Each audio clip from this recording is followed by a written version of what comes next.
nerds, what's up? You've already heard me talk about my favorite fantasy standalones. Well, today I'm going to talk about my favorite fantasy series as it currently stands. Now let me be clear, these are in no particular order. I do not like ordering my favorites. This is just a pile of my favorite fantasy series. Let's get into it. Now, I'd be remiss if I didn't start with one of my favorite authors ever, Brandon Sanderson, and his Stormlight Archive series. I love the Stormlight Archive for its amazing characters that I relate to, its intense and detailed world building, and the breadth and scope of what it is.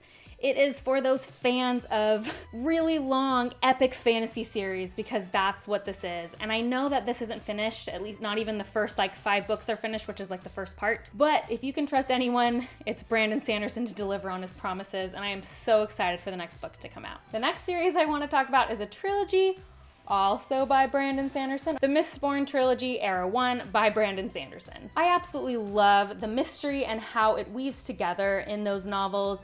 Additionally, I absolutely love the end of the third novel. I think it's one of the best endings to a trilogy I've ever read, personally. And crazily enough, even with as wide as Brandon Sanderson has written and how many characters, I noticed how many of my very favorite characters in the Cosmere come from the Mistborn series, including Kelsier, Tenzin, and Sazed.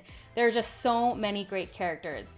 If you haven't done any Brandon Sanderson, I think Mistborn series is a great place to start because it straddles the line of YA and adults. It's shorter than his other works and a little bit smaller in scope, but you can really get a sense of his awesome detailed magic systems and great characters. Next up, the Greenbone Saga by Fonda Lee. Now, if you follow me, you'll know that this is a very recent addition to my list since I just finished it last month, but I was blown away by this trilogy. I loved the breadth of it, how it starts small and slowly gets bigger.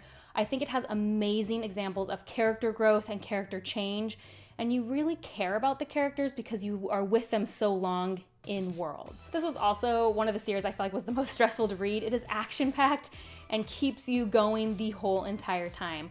This is also a great example of non-European centric fantasy if you're getting a little tired of that and want to try something new. I also just recently made a whole video about the Greenbone Saga, so if you want to know more, you can check that out. Next up, the Dandelion Dynasty by Ken Liu. I'm just realizing now how long all these series are I'm suggesting. I promise they're worth it. This seems really big. Okay, I know I've talked a lot about the Dandelion Dynasty recently on my channel, but I am obsessed with it.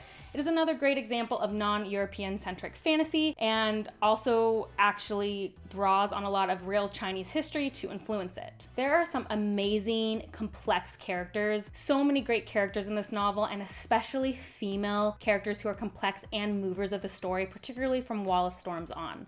Probably some of my favorite female characters. I love the intricate world building, and I love that the engineers are the heroes in this novel. Again, it's another example of a series where you are with characters from multiple generations and a long period of time in world, which helps you grow connected to them as they change and grow and affect the world around them. Okay, my next edition, which I'm too lazy to get off my shelf because it's very, very high, is The Lord of the Rings by J.R.R. Tolkien.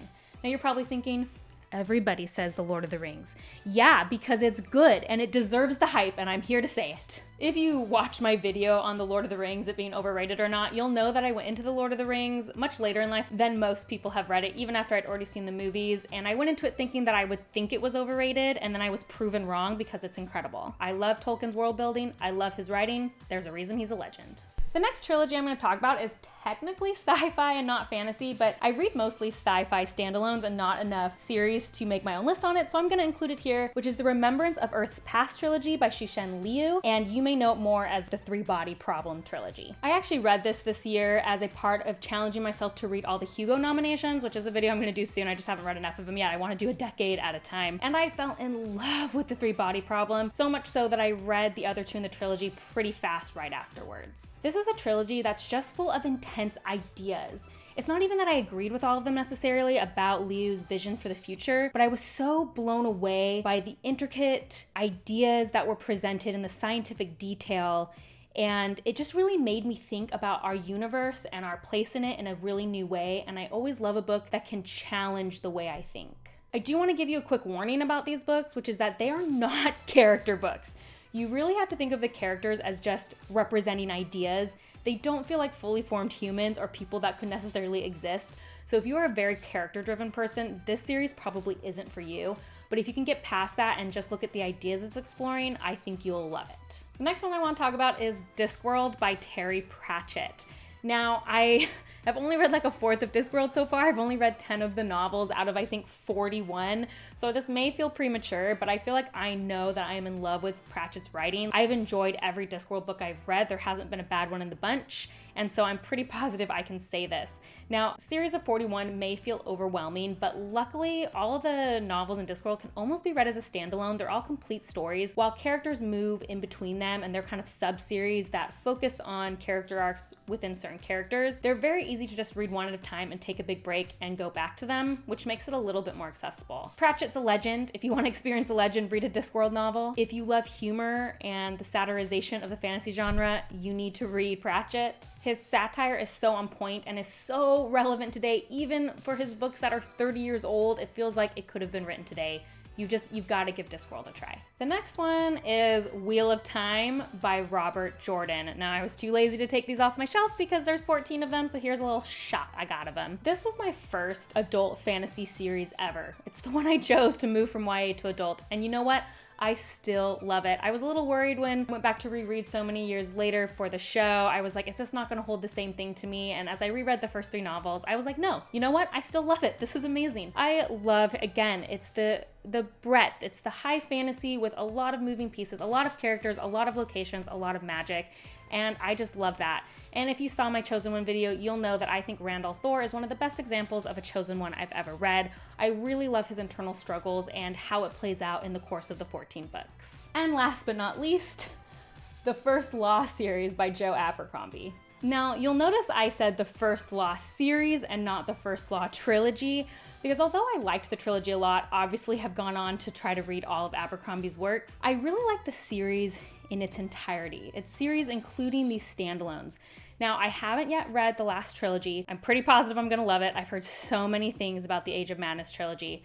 But just even so far in my reading, having finished the first trilogy and all of the standalones, including the short story collection, I just really love how I gain a bigger appreciation for the First Law world and all of the character work Abercrombie does with each installment. For me, the trilogy isn't enough on its own, but with everything else, I've just really come to be immersed in that world and love its low magic, character-focused fantasy. Its grimdark, again, is something else I don't normally like, but the humor Abercrombie installs and the just so much good, like, commentary on human nature has made the series really enjoyable for me. Okay, those are my current favorite fantasy series as of 2022. Please let me know which series you think I've left off the list that you would like to see here, or if you love or dislike any of my favorite series, please let me know in the comment section below. I found it very interesting to see the trends in my favorite series, trends that they tend to be very long books and very large series. I tend to love series with lots of characters that cover lots of time. And it's funny because sometimes I have this unwillingness to start a new series or even standalone that's really long, but then when I look at all my favorites, they're all like 500 pages or over. So I just need to get over it. And let me know if you have that problem too, that you never want to start them, but once you do, you love them. As always, if you like these kind of videos, please like and subscribe. And if you want to see what I'm currently reading and other nerdy rants, you can check me out on Instagram at bookborn.reviews. I'll see you next time. Bye.